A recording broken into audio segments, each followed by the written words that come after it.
తెలంగాణ రక్షణ సేన సభ్యులమైన మేము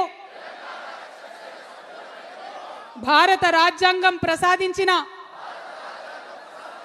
స్వేచ్ఛ, సమానత్వం, సౌభ్రాతృత్వం, సామాజిక న్యాయం అనే మహోన్నత విలువలను శిరసావహిస్తూ ఈ ప్రతిజ్ఞ చేస్తున్నాం.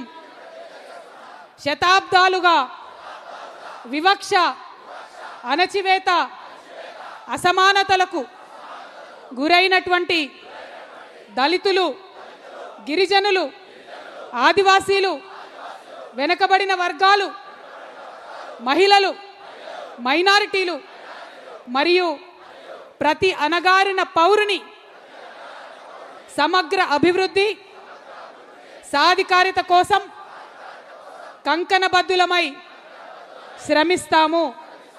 ప్రతి ఒక్కరికి గౌరవప్రదమైన జీవనం, ఆర్థిక స్వావలంబన, రాజకీయ సమప్రాతినిధ్యం ధ్యేయంగా సామాజిక న్యాయ తెలంగాణ సాకారం చేయడం కోసం అంకితమై పనిచేస్తామని ప్రతిజ్ఞ చేస్తున్నాము. జై తెలంగాణ, జై తెలంగాణ.